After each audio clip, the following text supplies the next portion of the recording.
Ladies and gentlemen, boys and girls, children of all ages, this is the greatest time of the day. From the center of the universe, New York City, it's the main event you've been waiting for. It's time to go in the cage with Cyclone.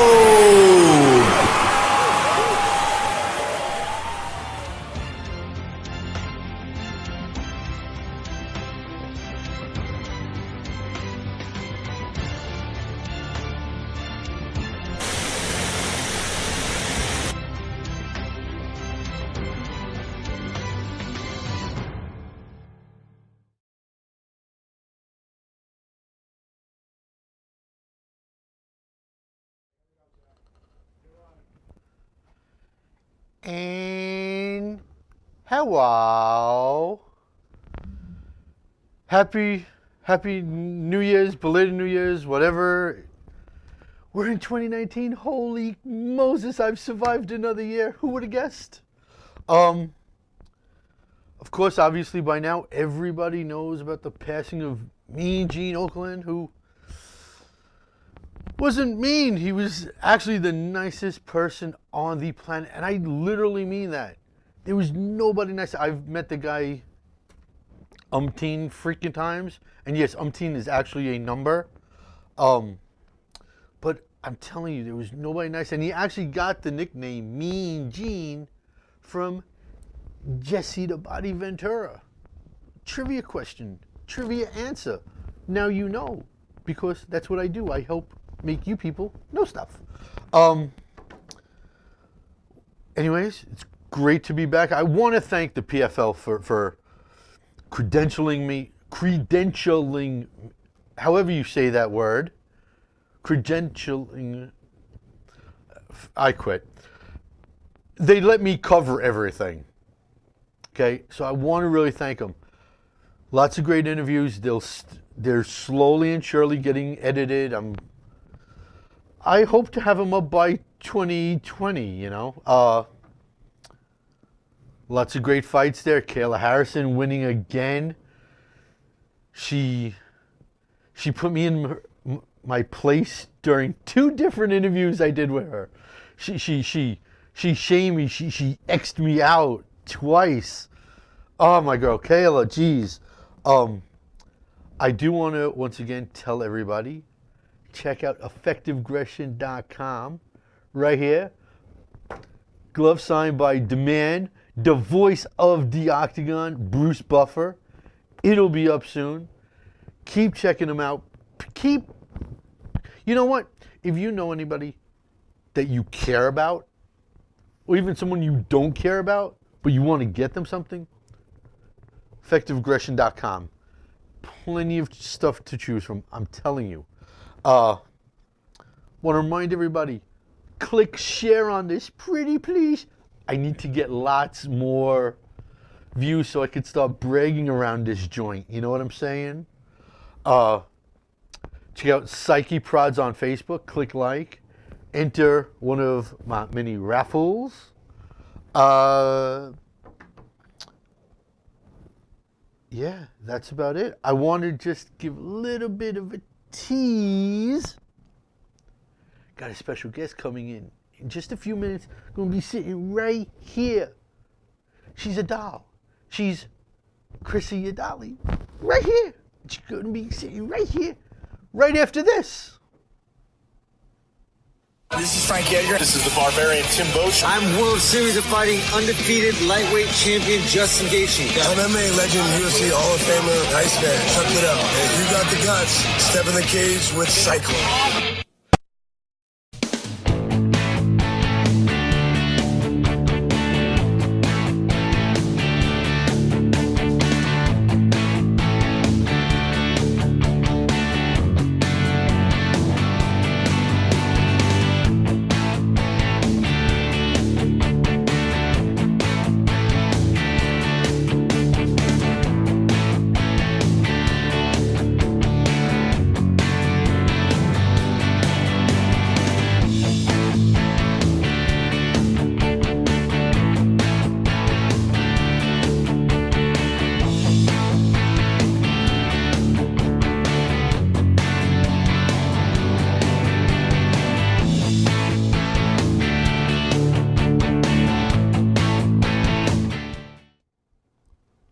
we're back. I told you she'd be here.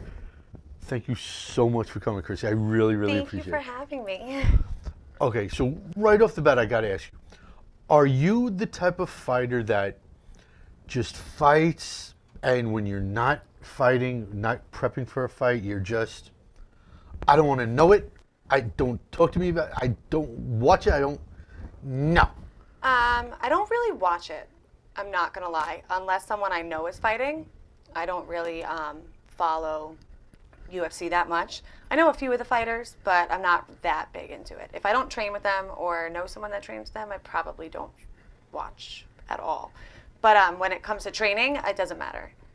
I just came off an injury, so I wasn't training for a while, and then I started training, and a week into training, I was like, okay, we're fighting. And I keep going. I take like 2 days off after a fight.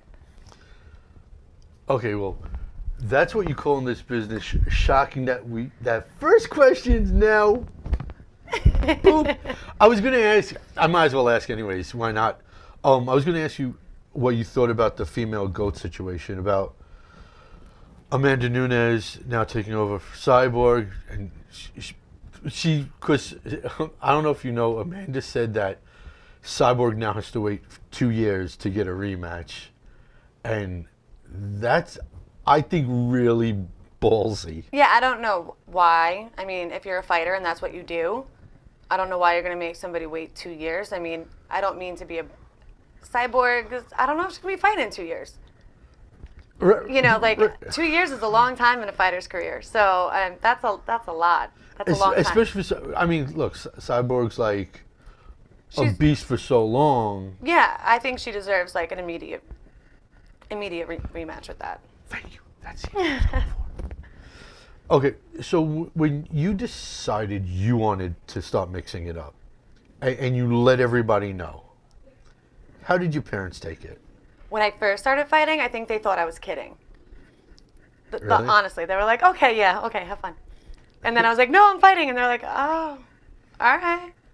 And I mean, I'm just kind of that person that's just like, I'm going to do this next week, okay? So I started training. When I first started training, we won't even discuss how many years ago, kickboxing. I took my first fight 4 weeks after I stepped into the gym. So it wasn't like, no, you're my child, you're not going to get punched and kneed and elbowed in the face. No. Well, I was a little feisty one, so they knew I was going to do it anyway.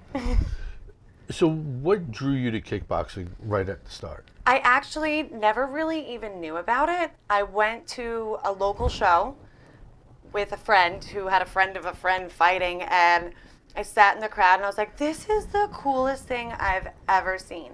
So I looked on the program, found a gym that was on the program that had a fighter in it, walked in the next day and was like, hi, I want to fight. I think they thought I was nuts too. And that was at Long Island MMA? No, that was actually at a different gym. That was a long time ago. And it was a gym in Deer Park. I don't even know if it's still around. And then as I started getting more serious, because that was just really a hobby when I first started, my MMA and kickboxing career didn't get serious until I went to Long Island MMA. There's a couple of guys there that We got a few. So the transition from kickboxing to MMA. Yes. And I actually talked to Tom Sconzo about this a couple of weeks ago. A lot of MMA fighters have serious issues crossing over. For some strange reason, I mean, it's sort of on like one hand, like Israel Adesanya, Joanna Jędrzejczyk, Valentina Shevchenko.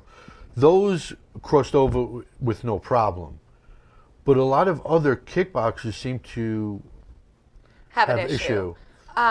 I get that, especially with females. I feel like because a lot of males through high school and in middle school or whatever, they do a lot of wrestling. Where girls not, especially maybe my generation of girls, really didn't. Now I think there's a new girls wrestling club popping up all the time, which I think is amazing. But when I was younger in school, like, girls didn't wrestle. So the wrestling aspect of it was definitely confusing, and it's still not one of my best traits. But with all the jiu-jitsu, I mean, especially if you're a good striker and you're good with your hips and you're like maybe not so much a boxer, but a kickboxer that is good with their legs and they're good with their hips, I think once they get a good training program with jiu-jitsu, that it's an easier transition for them. I don't think the other way around, though. Really? I think it's harder for jiu-jitsu to become a good striker. Like if that's only your background. You know, now that I think about it, that's actually pretty accurate. If you look at, I'm not going to name names because, you know, I'm not that person, but if you look at some of the women, even men, that were amazing jiu-jitsu people, you know, they just amazing black belts, and that's what they did, and that's what they did, and then they went into MMA world maybe having limited striking. Their striking always looks a little robotic and not very fluid, where I feel like the strikers jump into the jiu-jitsu a little bit more fluidly. That's spot on. That's good call on your part. So when it comes to walkout music, is there one go-to for you, or are you spreading it out? There's usually one go-to. I like to laugh. I don't like to be serious. Yes, I'm a pro, but this is my hobby. I do have a full-time job. I just love it. I absolutely love fighting. I love everything about it. And even if I could never fight again, I would still train and spar and do strength and do all of that. So I like to have fun. Probably one of my favorite songs to come out to is Fancy by Iggy Azalea. It makes me laugh. It makes everybody else laugh. I like to fight in skirts. I think it's funny. So no one ever thinks I'm a fighter. When I tell people, they kind of like, they grill me for a little bit. They think I'm lying, I think, half the time. They think I do cardio kickboxing, and no one believes me. So when I come out for a fight, I like people to underestimate me a little. That could be used to an advantage, though, right? Yeah, it could be. Is there anything that you don't like about combat sports? I guess not about the sport so much, maybe about the culture that has come around it a little bit. I feel like sometimes with all the trash talking, it kind of turns into the WWE, when I feel like we're all pretty, like, and I get it, it makes it exciting and it sells shows and it sells tickets, so I understand that aspect of it. But sometimes at the end of the day, like, we're all martial artists and we all know what it takes to get to whatever level you're at. So trash talking an opponent, like, before a match, like, I find it just a little too disrespectful for the sport that we're in. It's funny how you say it like that, because me just dealing with the PFL last week, that's what every single fighter, and Kayla Harrison was asked because Amanda was fighting Cyborg. And one of the other reporters asked Kayla, you know, they're going to settle who's the female GOAT. She picks up the mic, and Kayla's normally of your mindset of no trash talking, no, you know, a two-time Olympic gold medalist in judo. She's above trash talk. She picks up the mic and she pulls a rock move and she goes, "You're looking at the female GOAT right here." Well, that's not really trash talk. I don't find that trash talking. That is good for her. Give yourself some publicity. I think that was great. She did it in a way that she didn't really say anything negative about anybody else. She was just saying something positive about her. So I don't disagree with that. I kind of like that. Good for her. Now, you stay at strawweight, right? I'm actually, I fight anywhere between because kickboxing is a little different, so I fight anywhere between 118 and 125. Because I was going to say 125 is like hot. Like, I'm not even 125 now. Because I was going to say, it seems the trend in not only in MMA but in boxing as well, that fighters across the board are now starting to, no disrespect, but as someone on the outside, as a reporter, we're always scratching our heads why fighters want to kill themselves to go down. And now a lot of them are starting to realize It's not worth it. right, and maybe fight closer to walk Yeah. around weight. Me being the total gentleman that I am, I'm not going to ask that. But I cut weight once. One time I took a 115 fight. And my favorite weight to fight at would probably be 120, but it's more of a catch weight like fight than an actual weight class. Because that's like just I'm losing a little bit, not too much. I cut down to 115. I actually don't even think I made 115. I got to 115.8. And it was the worst experience of my life. on the polar opposite end of that, would you even consider like a 135? I have done it in the past, especially when I first started fighting. I kind of just took any fight I could get. Right now, I don't think I would take a 135 fight just because that's way, like right now I'm fighting in 2 weeks or 3 weeks and I'm struggling to keep 121.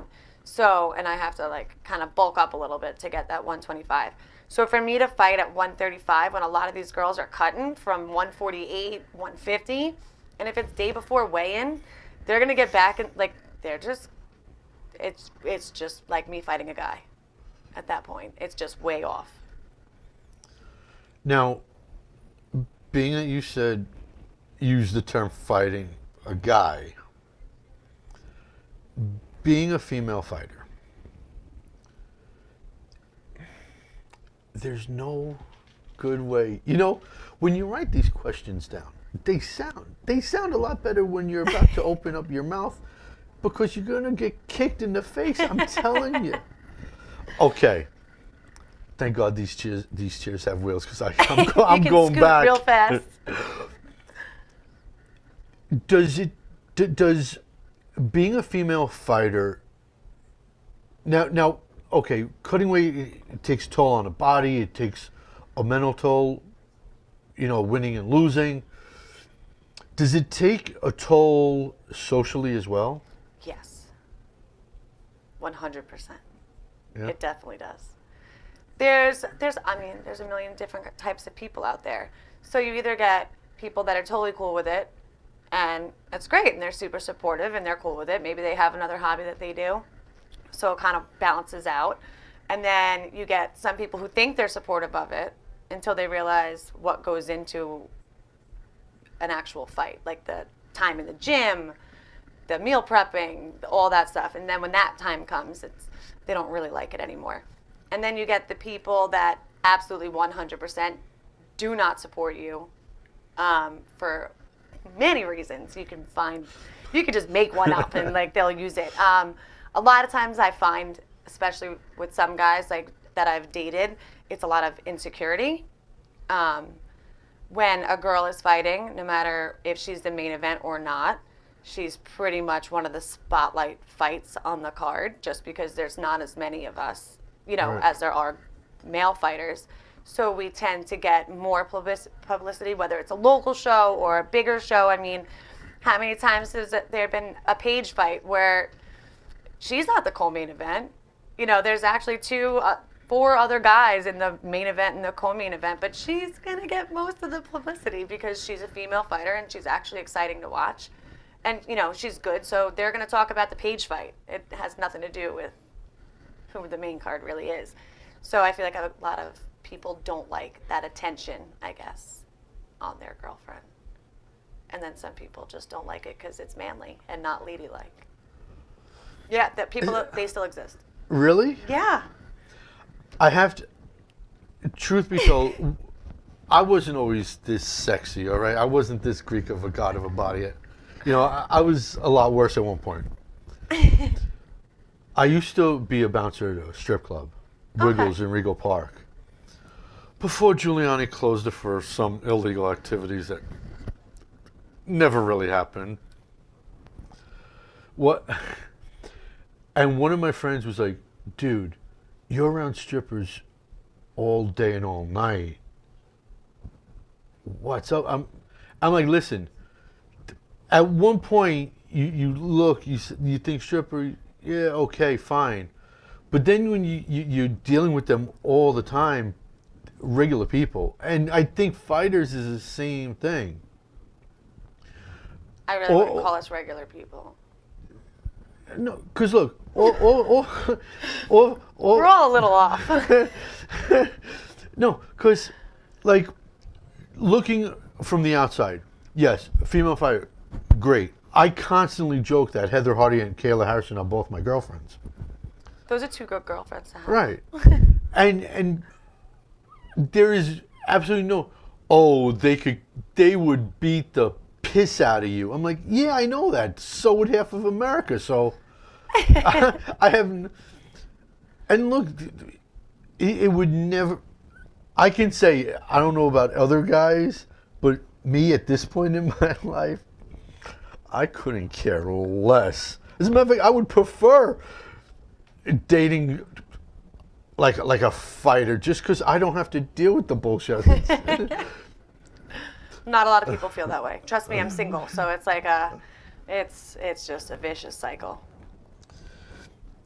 Do you have any concerns coming off of such a long layoff now?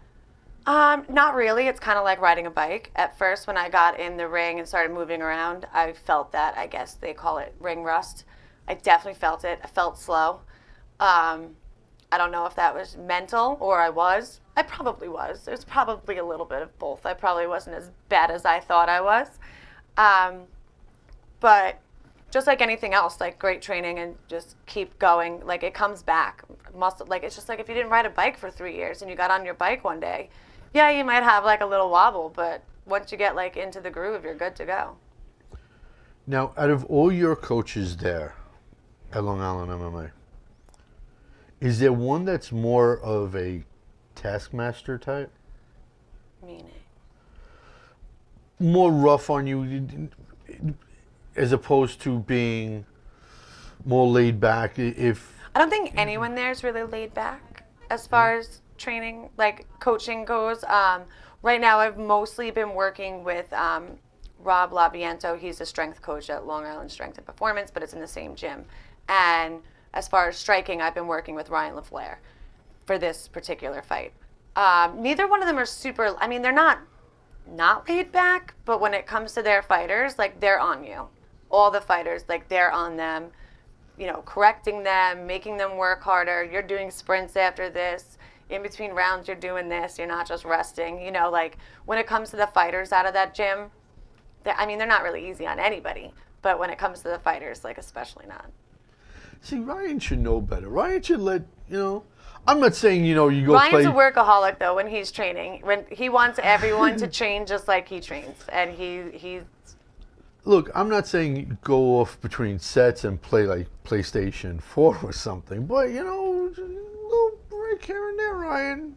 He takes fighting seriously. So he wants everyone that's going to fight to take it seriously also. Like I said, he's not mean about it, but he definitely, cracks the whip. Are you the type of fighter that likes to do, like, tons of research on her opponent before? No. Second question. I was going to say, how much have you watched on her? I haven't watched anything. I actually do know her. She was actually at one of my MMA fights, I believe, and I met her afterwards. We took a picture together. I didn't realize she was a fighter at the time. You know how, I don't know if anyone's ever fought after a fight and after like a good win, like it's just like you don't really know who you meet. And we took a picture together. We became Facebook friends. I saw that she was a fighter. I was like, oh, cool. Like, I love being friends with other girl fighters. And we've just stayed in contact on Facebook, throughout the years or whatever. And when Bobby said he got that matchup, he was like, all right, you want to fight? I got Lisa, Blaine, blah, blah, blah. And I was like, okay. I know she's good. I know she's been in Bellator twice. I believe she's undefeated. But everyone fights different opponents differently. So the way she fought the last two girls doesn't mean that's the way she's going to fight me. Now, being that you, I'm not going to say best buds, but at least an acquaintance level, does that make it any different going into it? As It opposed might to for people, like I get that, like, and it might for certain people. There's only a handful of girls that I would probably never fight just because I'm friends with them. Everybody else, I wouldn't care. I don't think of it. I don't go into fights mad at people or angry at people and wanting to hurt people. It is just a sport. It's just like I would play a soccer game against her. You know what I mean? Like, and I'm still gonna shoot if she's playing goal and I'm playing forward. I'm still gonna shoot on her. You know, I'm not gonna take it easy, and I hope she's not gonna take it easy on me and let one go. Like, it's not like that. For me, fights is like, I always try to tell this to like my friends because they don't understand a lot of the time. My fights to me are like my dance recitals. My friends and my family and whoever else wants to show up gets to see what I've been working on, like the whole time that I haven't been talking to them. So for me, it's not personal. Fighting's not personal. Some people I know, like some people have to hate the person they're fighting, and I don't ever really hate. I mean, there's one person maybe I didn't like her because she was like trash talking me to my dad like before the fight. So that was about it, and that's the only ever like person ever. I couldn't even tell you her name. It was like a 36-second fight. So there's no like. Not only am I going to kick your ass, but I'm going to claw your eyes out at the same time. Not for me. I mean, I can't speak for every fighter, and I don't feel like Lisa's that way either because we've been like joking with each other on Facebook, you know, and like going back and forth. Like, see you at the weigh-ins. Like, she messaged me like. I don't feel like she's that way either. I'm certainly not that way. And like I said, it's a sport. We both love to do it. We might as well do it against each other. Now, is there something that okay, Colby Covington loves playing heads-up poker. Chad Mendez is a hunter. Is there something away from where once you get away from the cage, away from the ring, away from all the BS that you have to deal with, that you could just lay back and relax and just enjoy like time away from the cage? See, you're gonna think I'm crazy. So, that is what fighting is for me. I have a full-time job, so I manage a hair salon. And that's a crazy job. I love my job, but it's a lot. We're a big salon. I deal with a lot of hairdressers. I deal with customer service, like the public. Fighting for me, that's hunting for me. Training is my hunting. That's like my away from it all. This is what I get to pick to do in my spare time. I like it. So it's reversed. I like that. Yeah, I'm like the opposite. Like that's like I'm having a bad day. Some people go hunting. Some people go bowling, do yoga, whatever it is they do. I'm going to go to the gym. I will leave work early because I hate them to go to the gym and feel better and like get my stress out. I actually like. She's spot on. I got to do the plug first. Oh my God. July. I wish it was July. January 27th Yes. at Mulcahy's at Wantagh. In Wantagh. In Wantagh. It's right by the train station. Guys, Mike Byrne, Larry Lutz, Larry Gould, you guys are out here on the island. January 27th, I know you got nothing to do. It's a Sunday. Okay. And besides which, you guys can't claim you're working. You can't claim you're watching a card because there's no cards going on, except for this one. Okay. Plus, I know you guys like to drink like fish, so. Yeah, it's the best. It's one of my favorite places to fight. Is it? Like locally. Now I've been there to partake in some beverages at a time or two. Although the Islanders in the day made me drink. How is the setup there? It's not what you would think. Most people think that the stage the ring would be on the stage, but it's actually not. The stage is in between one of the bar areas. So, and it's high enough up that everyone can see. So you can just be hanging out at the bar, watching the fights, like literally right in front of you. There's VIP sections that have tables and wait staff. Bobby does a really amazing job with like setting up MLKs, like the atmosphere of the fight. And actually on the stage they have other, I guess, like ringside seats technically, like, you know, more expensive seats on the stage so they can kind of like look into the ring. It's a really cool setup. It's actually a really fun night because a lot of people usually, especially for those local shows, they go to see their friends fight and that's pretty much it. So they have that front bar, like when you first walk in. If someone if the person you know is not fighting, that bar's open. You can hang out there. I'm pretty sure they have all the fights like on the TVs, so you can just sit there and watch if you want. It's actually like they do a really good job. It's a good place to have a local fight. Good job, guys. Guys.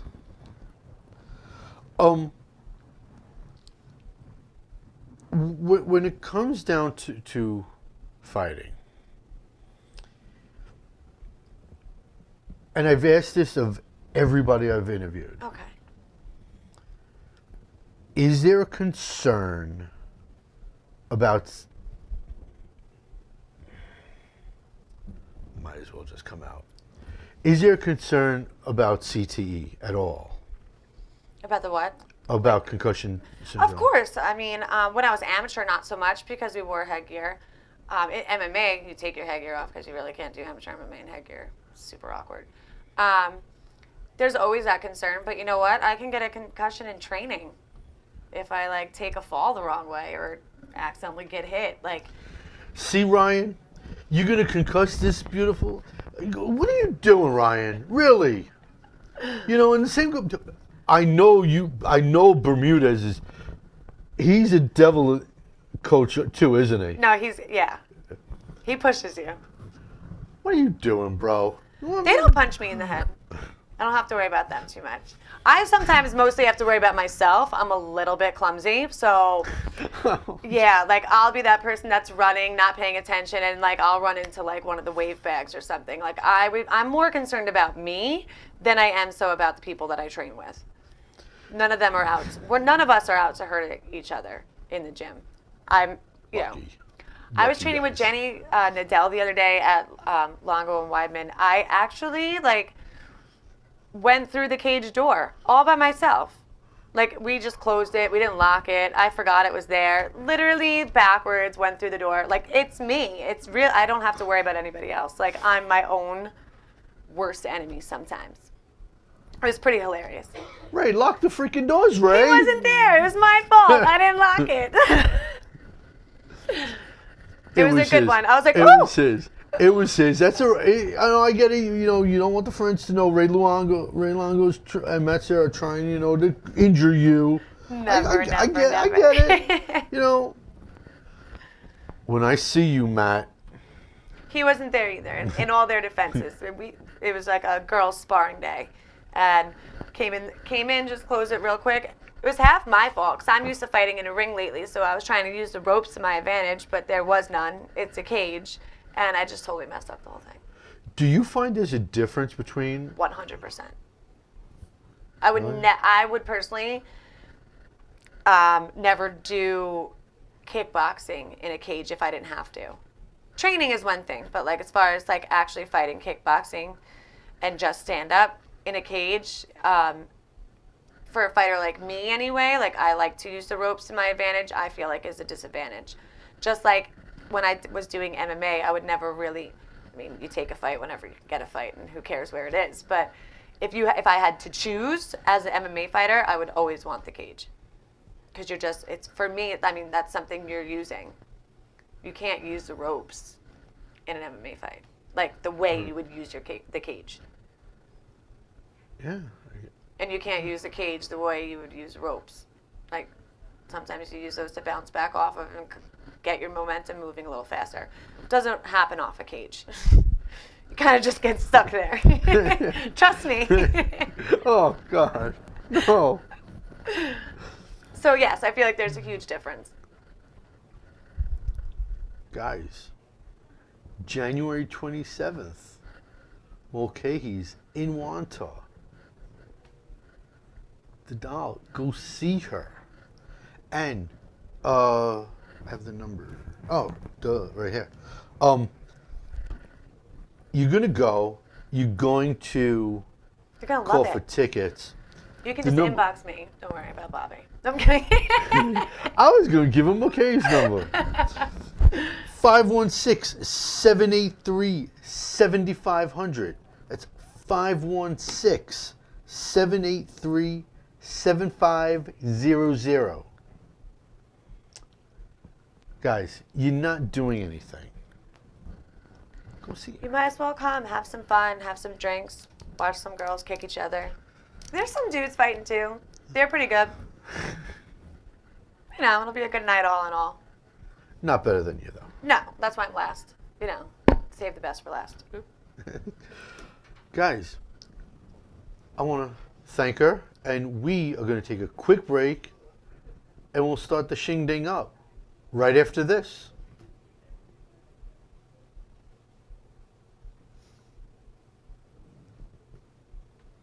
Hi, I'm Jim Miller. This is Dan Merigliotta. I'm Derek Brunson. I'm Nick the Carney Lentz, and you're locked into the cage with Cyclone.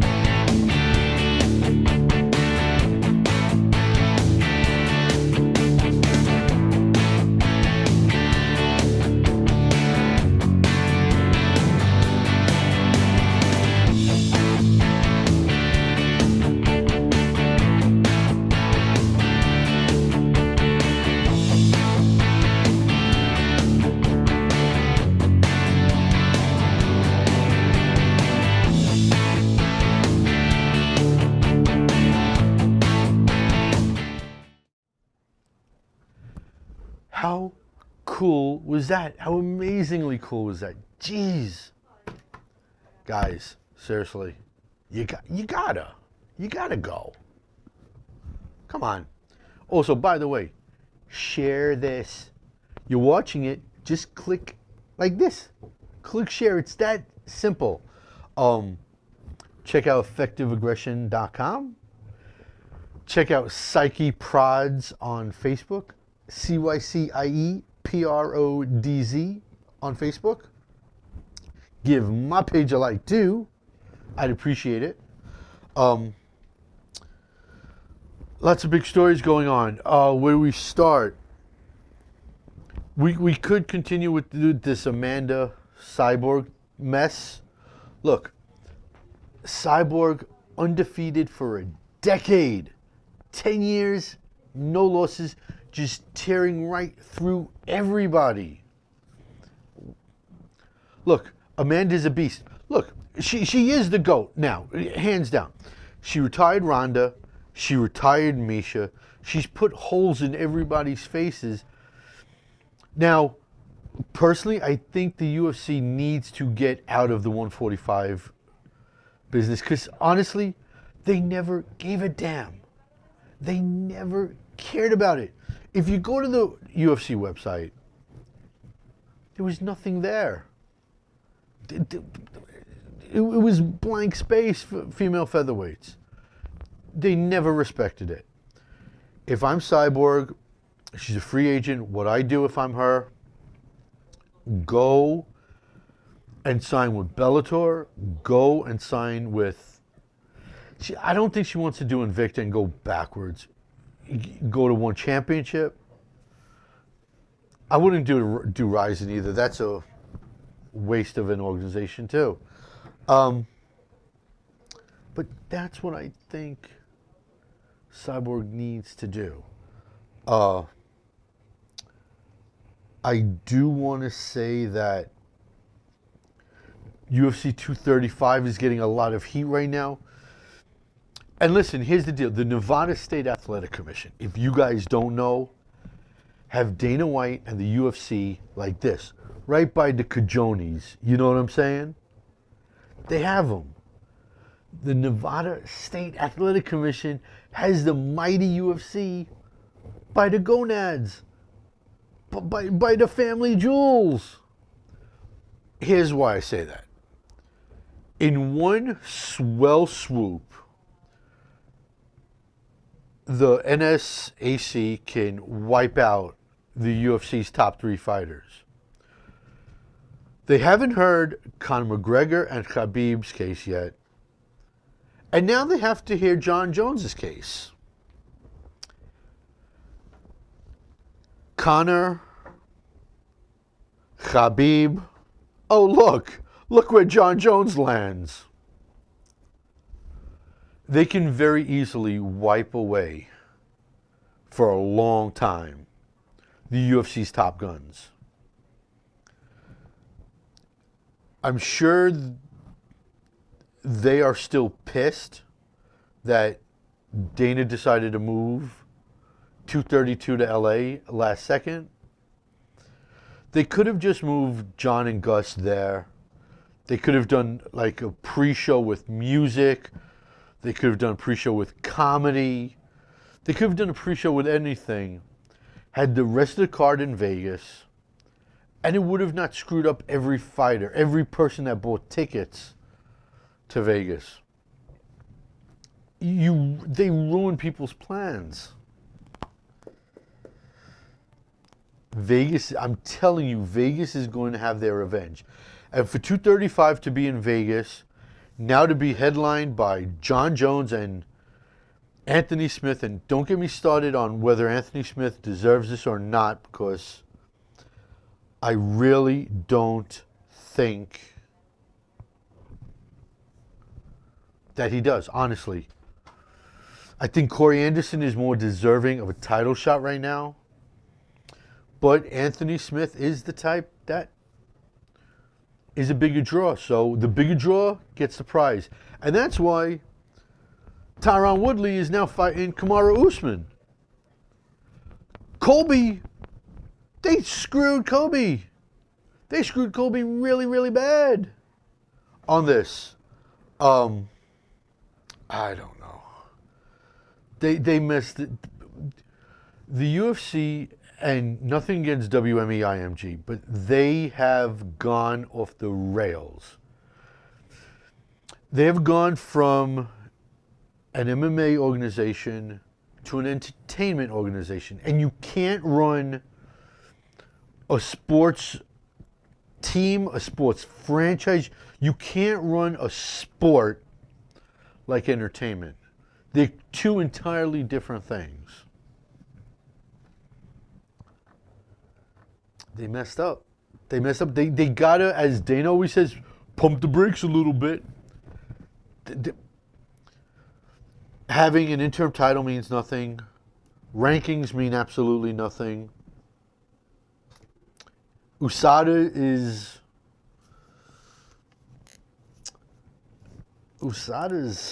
become a shallow shell of what they once were.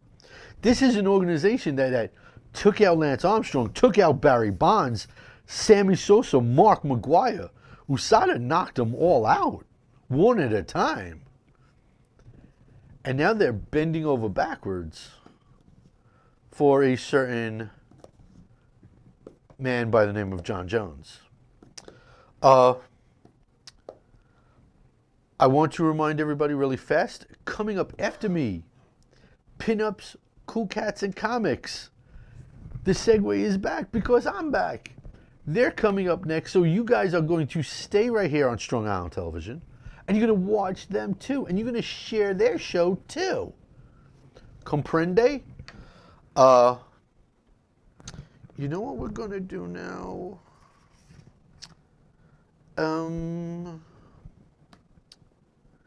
We're going to take our last break right now. I'm Dennis Bermudez. Hi, I'm Creepy Ian McCall. Yo, I'm Kelvin Gastelum. This is Mark Goldberg. Yo, I'm the world's most dangerous man, Hall of Famer Ken Shamrock, and you're getting tapped out in the cage with Cyclone.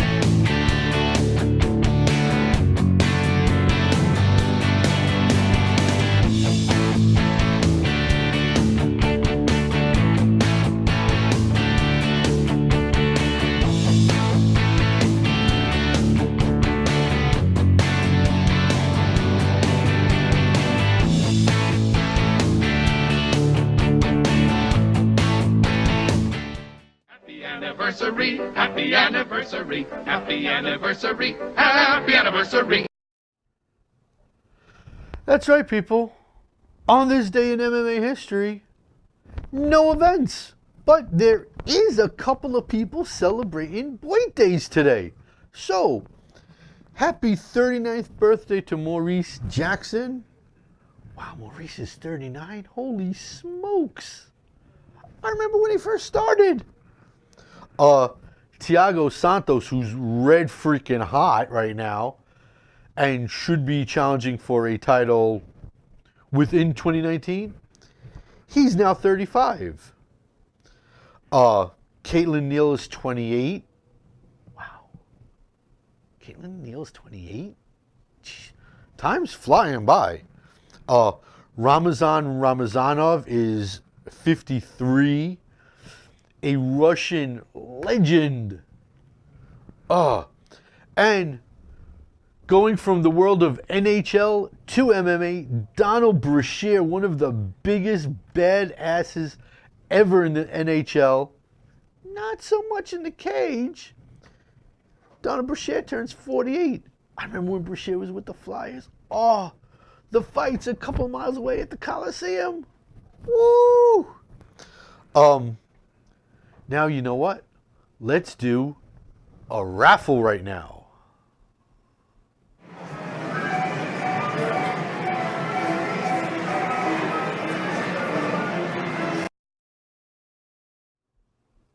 You like that? I like that video clip. That's why I had it made up. Okay, guys. 2 questions get answered. 1 person wins a prize. So, the first question that's getting answered is numero 4, Rudy Asher. Your question: what male and female will win the Royal Rumbles? Now look, the Royal Rumbles are in Arizona? Yeah, in Arizona. Also, that last Sunday in January. Who do I like in the Rumbles? I like Kofi Kingston to win the male Royal Rumble. Because I don't think they're going to climb the Rollins and the Baylor and the Hardy. I don't think those mountains are worth climbing anymore. So I like Kofi Kingston to win it. And as far as the women are concerned, not even a doubt in my mind. Put money in the bank. Put your money on this. This is an easy bet for me to pick a winner. I'm going with the upset galore, Sonya Deville to win the female Royal Rumble. Rudy, I'm telling you, put money on it. And if you lose, don't come crying to me either. So that's question number 1. The second question that's going to be answered is numero 2. Marty Huggins, your question: which does the UFC need more right now? Conor Diaz 3 or Conor Khabib 2? I don't want either one of those fights for Conor. I think Conor needs to fight a James Vick, a Dustin Poirier. I like one of those two. Poirier or James Vick first.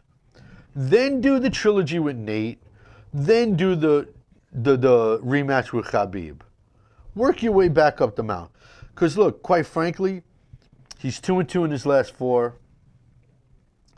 And honestly, as I take a swig because I am parched, here's the thing about Conor. If you guys don't know, I'll be breaking this news to you. Conor McGregor just said he wants to fight a exhibition fight with Tenshin Nakasawa. Really? Now we're going to copy Floyd Mayweather and that joke? If you also don't know, John Kavanagh said that Conor McGregor is no longer welcome at SBG Ireland. And this is a place that Conor's trained since he was 16 years old, unless Conor gives a good solid reason on why he wants to fight and who he wants to fight. He doesn't want some circus match. John Kavanagh wants a serious fight for Conor. So that's who he should fight. Either James Vick or Dustin Poirier. But to answer your question, between Nate or Khabib, go with Nate because at least you got a fighting chance against him. Anyways, the winner is going to be, that's heads, Rudy Asher. Congratulations, sir. You win a prize. And it will be coming to you soon. I want to remind everybody, keep sending in questions and, keep sending in questions and you can enter. Now, listen, no more videos for the UFC because I don't want to get them all taken down. I don't want my show taken down. I don't want to get in trouble with YouTube and Facebook and the UFC. But here is a finish for you guys. It happened in American Combat Alliance 6 this past weekend, okay, in Shreveport, Louisiana, where Jonathan King broke Chris Williams' leg. But it wasn't just a broken leg. Take a look at the finish of the weekend.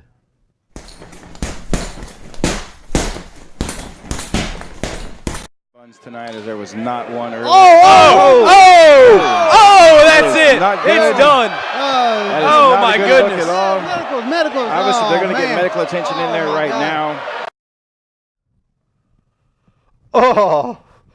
Jeez Louise. That was Anderson Silva, Chris Weidman all over again. Oh, God. And look, I didn't want to extend the video because I didn't want to get in trouble with anybody.